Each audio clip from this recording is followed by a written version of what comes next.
ESHRE!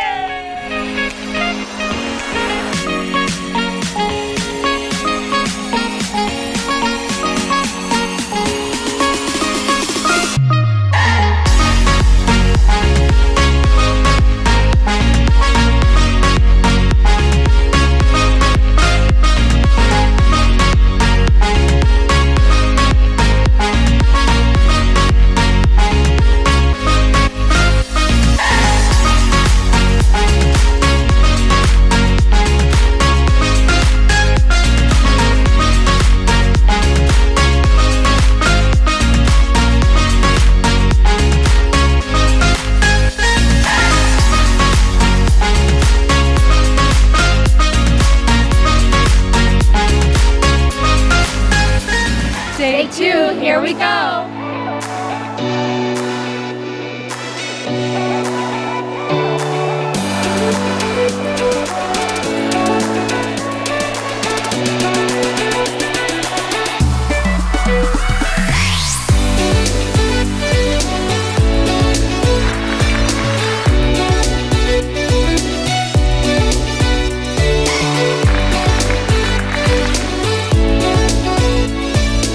You meet the experts, you meet the experience, and you meet the young generation to share experience and idea. ESHRE is a great community to share infertility knowledge. It is a great occasion to participate, to see pioneers and to meet a lot of colleagues. There's so much representation across the globe, so I like that. It's the best conference in fertility in the world. Welcome at ESHRE Day 3!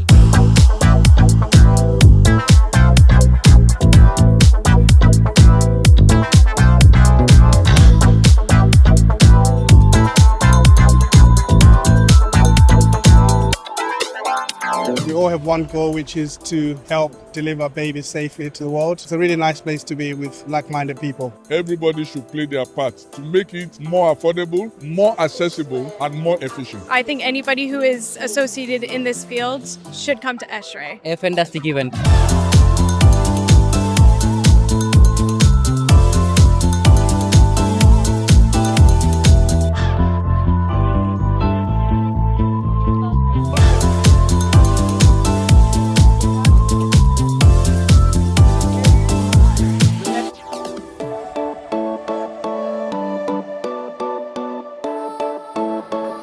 Great opportunity to showcase everything that we are doing. It's a mix of education, of innovation, and a lot of fun. Fantastic!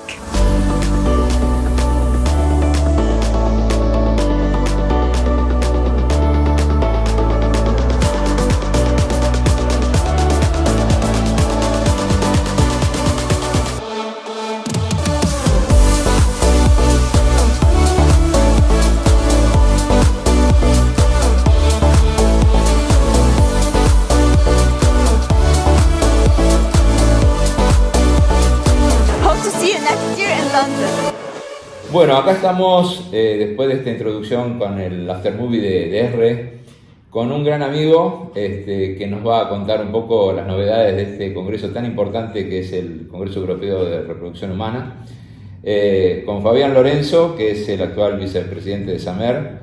Pero lo más importante para mí es que es un amigo con el cual nos formamos acá, en este lugar donde estamos ahora, que es el Hospital Rivadavia, donde tenemos más de 37 años por lo menos que estamos acá. Y que hemos compartido millones de cosas divertidas, no tantos, y otras profesionales. Pero la realidad es que, bueno, Fabián, bienvenido. Y bueno, contanos un poquito cómo fue este congreso, que realmente, por lo que vi, fue bastante bueno. Sí. Bueno, primero gracias por la invitación, tal cual. No es lo mismo hablar cuando nos piden que demos algún tipo de charla en general, entre amigos, porque este es el sentido, tener una charla así como de compartir experiencias, y tal cual, hace más de 30 y pico de años, él fue mi jefe, vos y yo, presidente de primero, con la exigencia de Felipe y las acciones, ¿no? Sí, tal cual lo que vos decías, Feli, es uno de los congresos más importantes, este es el europeo. Este año tuvo casi 3.200 participantes, que es un montón. sobre todo hablando de medicina reproductiva, no es que estamos hablando de un congreso mundial como FIGO, que son de las federaciones, y de hecho en abril de este año se hizo el Congreso Mundial de IFFS, que se hace cada 3 años en Tokio, y creo que no se llegó ni a los 900 participantes o casi 1000. O sea que es de una envergadura en asistencia, y donde generalmente nosotros vamos mucho porque nosotros es como que nuestra medicina reproductiva en Argentina tiene mucha similaridad con la europea más que con la americana. Son los dos congresos más importantes de nuestra especialidad, el congreso que se hace siempre octubre-noviembre, que este año va a ser en Texas, en Estados Unidos, y el europeo, ¿no? Que aparte fue en París, o sea que eso convocó muchísimo más, ¿no es cierto? Sí, sí.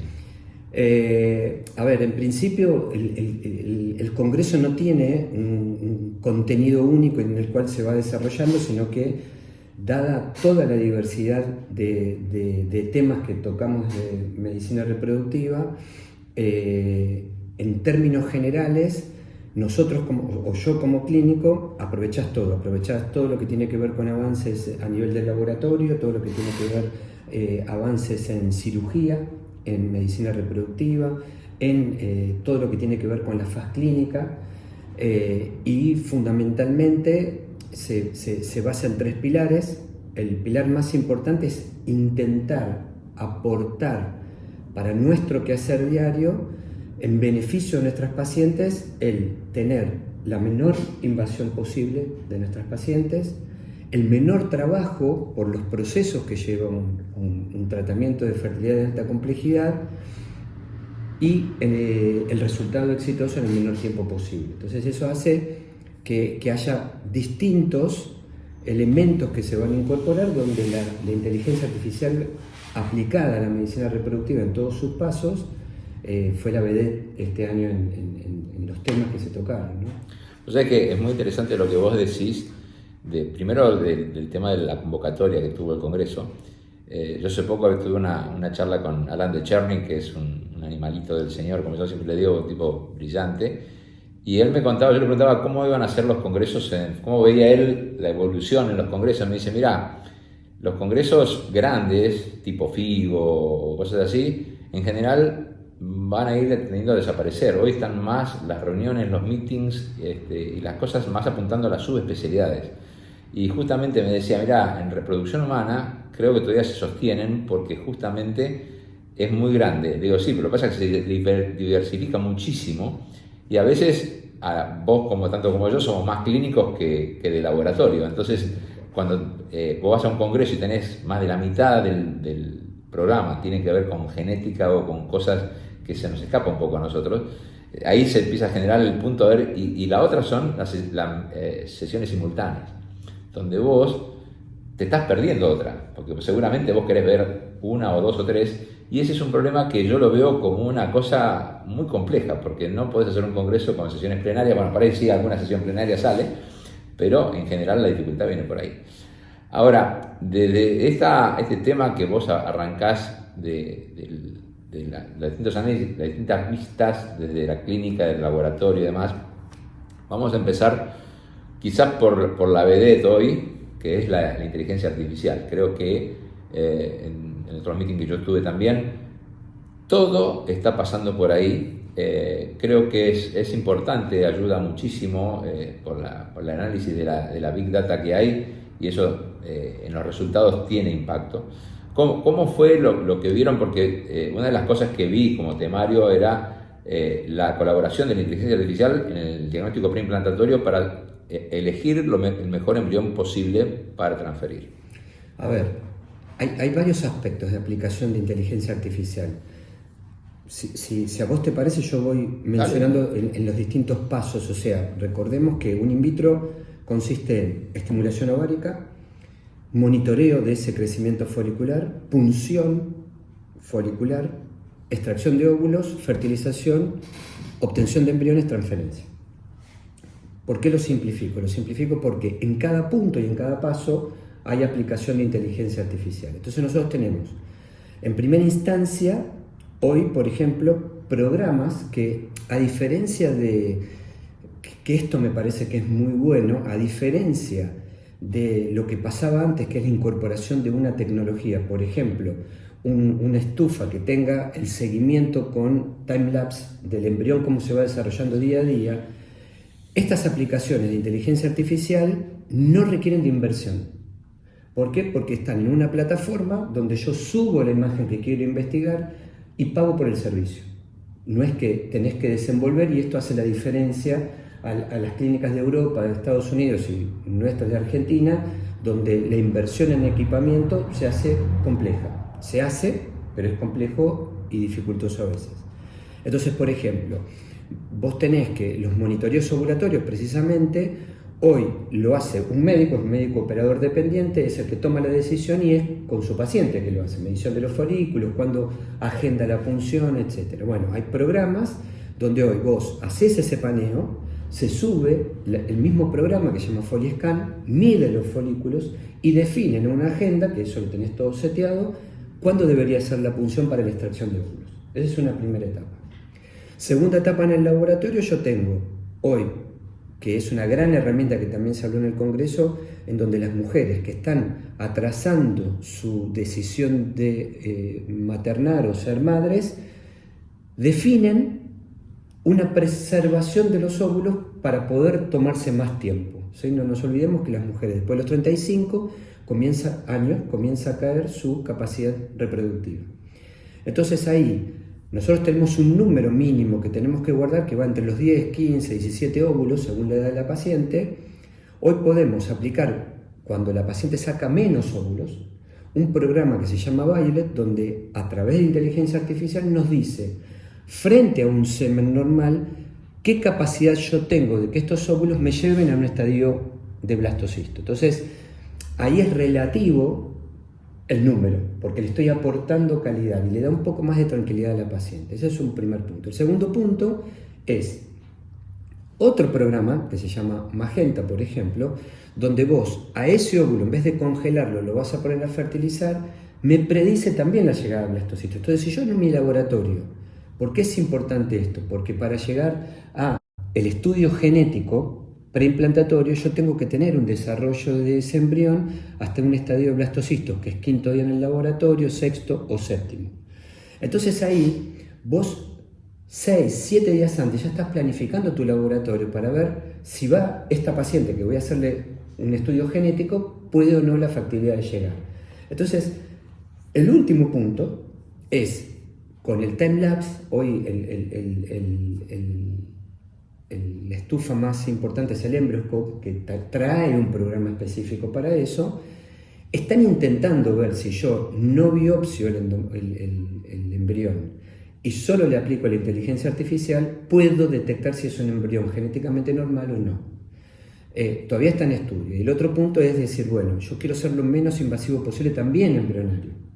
Hay otro que están tratando de ver con una tercera línea, es si el embrión cuando va creciendo y desarrollándose en su medio de cultivo va eliminando material genético que no lo necesita. Entonces, tomando ese medio de cultivo y haciendo un estudio genético no invasivo a través de esa selección, ver si correlaciona para tratar de evitar hacer la biopsia y perjuicio, ¿no? Eso sería un poco en dónde estaría trabajando todo lo que tiene que ver con inteligencia artificial hoy. Creo que es sumamente interesante estas etapas donde se está trabajando, porque yo siempre, cuando salió el tema del EmbryoScope, cambió de algo de que el biólogo veía una foto por día a ver una película, sí, ¿no? Entonces, eso creo que es muy interesante, y el hecho de que estén tratando de ver el tema de lo no invasivo me parece sumamente útil, porque sabemos que siempre tenés, primero, una cuestión de tiempo, ¿no? Porque hacer el PGT es un tema que lleva su tiempo en el laboratorio y de hecho condiciona las agendas de los embriólogos mucho para las punciones. Entonces, eso es sumamente interesante. Después, ¿cómo salieron nuevas moléculas? Vi que había algunos trabajos comparativos entre la folitrofina delta y la alfa. ¿Qué hay de nuevo en cuanto a moléculas, a drogas? A ver, eso es, para mí es algo como controversial, ¿no? Porque según los ciclos, y nosotros que hace rato que estamos en esto, tenés toda una pelea que si la LH es mala para la cosa, entonces tenés que ir a la gonadotrofina recombinante pura, y la pura le dice, no, ojo, que toda una gran pelea, pero son productos nobles, son productos que se están recuperando. Hoy, que viene desde el año 86, con la escuela de Filicori diciendo la importancia del LH sumada a los protocolos, pero es una discusión que tienen los laboratorios, para mí, desde un punto de vista comercial, pero en definitiva hay que entender dos o tres cosas. Uno, según la paciente, vamos a necesitar tener o no combinación de una estimulación. Según la paciente, veremos cómo responderá, y eso se ve después de la punción. Pero hay sí un punto en hincapié, y es donde hay algo que se está trabajando mucho, y es donde yo puedo estimular con cualquiera de los que tenga, con cualquiera, ¿no? Lo que sí hay discusión hoy es qué conviene utilizar en principio para evitar que cuando yo recluto los folículos que tengo no se ovulen previo a la punción. Entonces ahí históricamente teníamos análogos de GnRH que se daban simultáneamente con eso, se sacó porque vinieron los antagonistas. El antagonista originalmente era fijo, se empezaba a partir del séptimo día o de 14 milímetros de coso, entonces de folículo. Ahora se cambia a un esquema flexible, y lo que se incorpora en el último año, y ya hay muchos trabajos, es: ¿puedo yo, comparando los resultados con los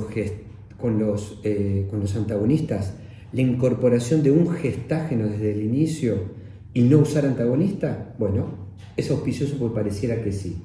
Y hoy los trabajos están en decir, bueno, pero yo se lo doy desde el primer día que empieza la estimulación, un gestágeno de sogestrel, por ejemplo.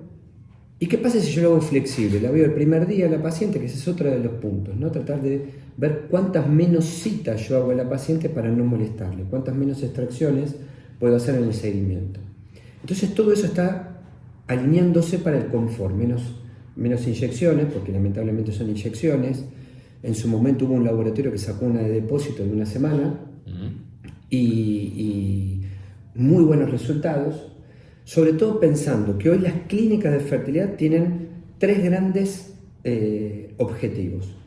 Históricamente la clínica de fertilidad hacía tratamiento de fertilidad. Hoy no, hoy hacemos preservación de la fertilidad en la mayoría de los casos, sea por decisión de la paciente, que antes se llamaba social y hoy se lo cambia para que no sea social electiva, o sea que el paciente define, o en pacientes oncológicas, y eso es gracias a los oncólogos. La sobrevida de las mujeres en cánceres en edad reproductiva ha hecho que la mujer piense en embarazarse post cáncer de mama, por ejemplo, post leucemia, post linfoma. Entonces una gran estrategia es la guarda de óvulos previo a un tratamiento radioterápico o quimioterápico. Entonces eso preservaría, o preserva mejor dicho, junto con otras estrategias. Entonces esos objetivos hoy amplían muchísimo la prestación que dan las clínicas de fertilidad, para lo cual en pacientes que tienen que hacer un tratamiento con óvulos donados, la donante de óvulos también queremos ser menos invasivos, menos perjudiciales para ellas, como las que preservan óvulos. Entonces todo tiende a ser menos invasivo, menos inyecciones, pero con el mejor resultado posible. De hecho, hay que se presentó un trabajo también y es muy interesante. Hay un grupo donde propone hacer una estimulación poca intensidad con un grupo de pacientes jóvenes, donde haces una estimulación de 4 o 5 días nada más, combinado con baja dosis de gonadotrofinas y el famoso clomifeno, y ahí hacer una punción con folículos pequeños. Nosotros, para hacer una punción para un in vitro, tiene que tener folículos más de 17, 20 o 16, 17, 18. Acá se punzan entre 12 y 14, se sacan esos óvulos inmaduros y se los cultiva con un grupo celular especial. Esa técnica se llama Fertilo y tiene muy buen resultado de llegada a maduración ovocitaria in vitro. Y ahí o guardamos para preservar, o se fertiliza y se transfiere. Entonces hay mucho cambio con respecto también a esto, no tanto en la gonadotrofina que hace un par de años que estamos usando, ¿no? pero sí en cómo lo combino, en qué condición. Sí, bueno, en general los ginecólogos y toda la gente de la reproducción siempre tratamos de usar la cocina, ¿no? Como decimos nosotros, de adecuar a cada paciente lo que hoy se llama medicina de precisión, nosotros llamamos la cocina históricamente, de adecuar la dosis, el tipo de gonadotrofina, el tipo de medicación que usamos, si es recombinante o no, o urinaria, y siempre vamos a encontrar, porque en cada caso, pacientes de más años, de menos años, decimos, bueno, por ahí volvamos más a lo natural con una dosis más baja, no todo es darle superdosis y todo recombinante. Bueno, por eso es una cosa muy adecuada a cada paciente. Fabián, vos me comentabas también que una de las cosas que también habían puesto mucho foco era en la parte masculina. Sí, sí. Hay todo un debate y un dilema. Los que hacen ética en salud nos echan la culpa a nosotros, ¿no? A los que hacemos medicina reproductiva, porque antes el varón era un espermatozoide y hoy hay mucha investigación en varones azospérmicos, en varones de edad avanzada, en cómo yo selecciono los espermatozoides. Se le está dando mucha importancia, fundamentalmente en que nosotros simplificábamos el rol del espermatozoide como el aporte de las gametas masculinas para el momento de la formación embrionaria. Y hoy habría mucha información en donde la capacidad más importante, aparte de otorgar los cromosomas, sería la activación del óvulo para poder ser fertilizador. Y que en eso no corre solamente si hay o no hay fertilización, sino también hacia dónde va. Hay una herramienta que se está tratando de aplicar en el estudio genético preimplantatorio, donde cuando yo tengo embriones anormales, hoy no puedo predecir de quién es la responsabilidad, si tiene que ver con el espermatozoide o con el óvulo, cuando yo tengo un embrión aneuploide o anormal. Todo está tendiendo, y también con aplicación de inteligencia artificial durante el estudio genético preimplantatorio, de ver hacia dónde va la balanza en función de no conseguir ningún embrión normal con ese estudio. Y antes era 100% la mujer, de hecho indicábamos frente a fallas de fertilización o aneuploidías reiteradas, en decir, como la célula más importante en la formación del embrión es el óvulo, cambiábamos, aunque la paciente tuviera óvulos, a hacer una ovodonación en virtud de no tener embriones normales. Hoy eso también está cambiando. Pero también está cambiando, desde el punto de vista ético, cuál es la edad límite para poder hacer un tratamiento, ¿no? Nuestra ley en la República Argentina nos dice, bueno, hasta los 51 años una mujer puede hacer un tratamiento, pero con ovodonación, para que lo pague alguien que no sean los pacientes. Pero si viene un paciente de 56 años y dice, yo tengo X cobertura, quiero hacer una ovodonación, ¿qué pasa? ¿Se hace? ¿No se hace? Bueno, hay todo una gran discusión. Porque una de las cosas que nosotros también vemos es que hay una gran, no digo rechazo, pero hay resistencia, tanto a la donación como a la donación, a la utilización de semen de banco, cuando nosotros definimos que esa mujer o ese varón, no estoy hablando en casos de parejas monoparentales, no parejas, de tratamientos en monoparental, donde sí o sí va a necesitar de un óvulo donado, sino en parejas que el varón tiene espermatozoides o la mujer puede tener algún óvulo. Hay mucha resistencia a la donación de gametas, sea por óvulo o por semen.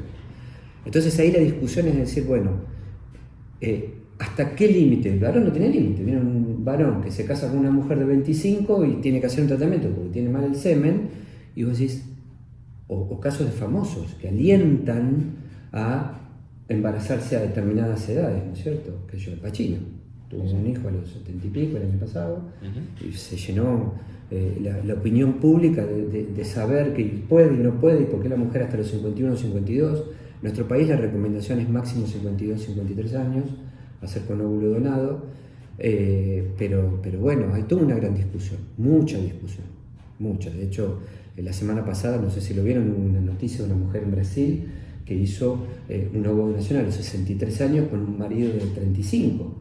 Entonces, si yo puedo hacerlo al revés, con un varón de 70 y pico, ¿por qué una mujer de 60 no puede hacerlo? Bueno, para nosotros técnicamente factible, éticamente discutible y no realizable, ¿no? Tal cual, tal cual. Bueno, me parece espectacular.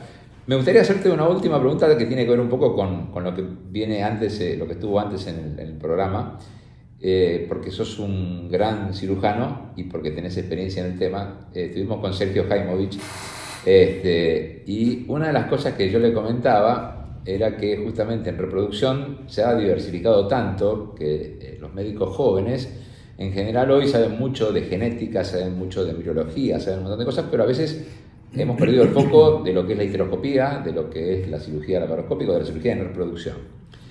Entonces yo le decía que hay cosas que parecen muy básicas, que a veces parece que algunos no la ven.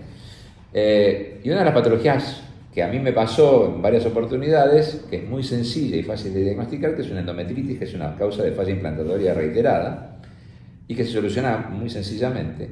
Y él me comentaba, muy interesante, porque él está trabajando en Tel Aviv y en Barcelona, y me dice, Tel Aviv, Israel en general, es el paraíso de la fertilidad. Dice, no tenemos límite de ciclos, mujeres pueden hacer tratamiento hasta los 54 años, con ovodonación, o hasta los 45 con óvulos propios, sin límite de nada.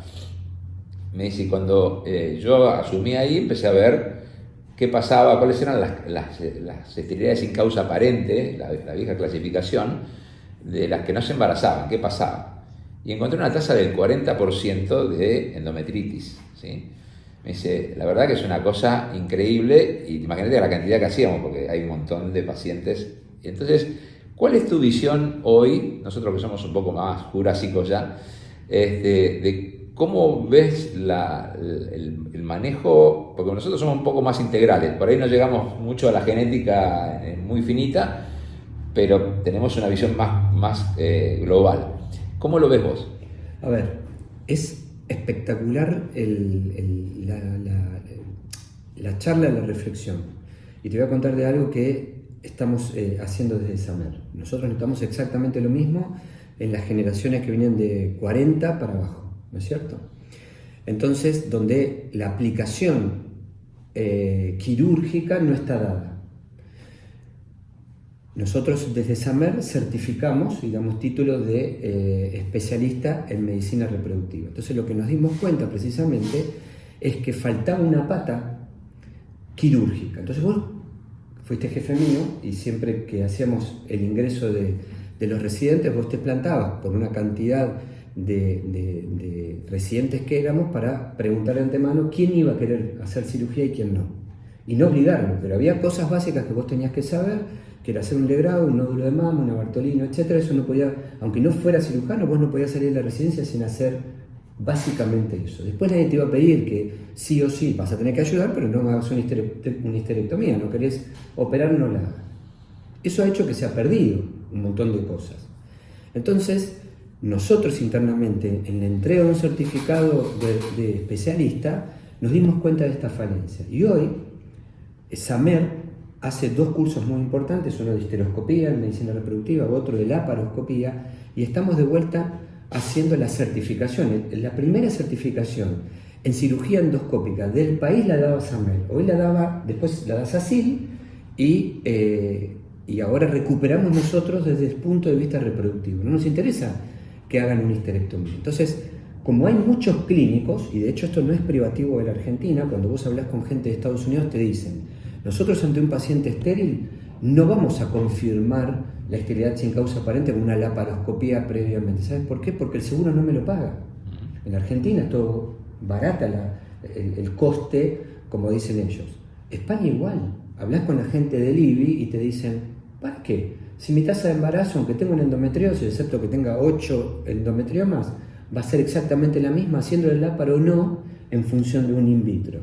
Pero, y acá viene el punto, vos tenés que saber darte cuenta cuando tiene una indicación de una histeroscopía o una láparo. Entonces, hemos puesto módulos especiales obligatorios para poder acceder a la certificación de especialista en medicina reproductiva, que sí o sí tiene que saber ese médico y acreditarlo con el certificado correspondiente. No tiene que hacer todo el curso de histeroscopía, no tiene que hacer todo el curso de láparo, pero sí hay módulos específicos que lo tienen que hacer para aspirar a ese a ese título. Entonces, obligar a abrir la mente y saber que tiene indicación. Nosotros los pacientes van rotando de centros y hay reiteradas transferencias embrionarias, no tienen una estereoscopía hecha, y coincido 100% con vos.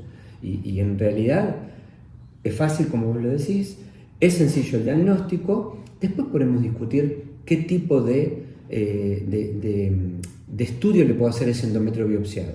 Pero claramente, cuando el patólogo te informa, y hay que hacerlo en un momento donde a vos te sirve, que es simulando, o sea, sería en el periodo de ventana donde yo tengo implantación, porque si se lo hago a los 5 o 6 días que menstruo, esta histeroscopía no sirve, pero el patólogo simplemente me informa si tiene o no tiene una evidencia histopatológica de endometritis crónica y día de ciclo que yo tengo preparándolo ese endometrio.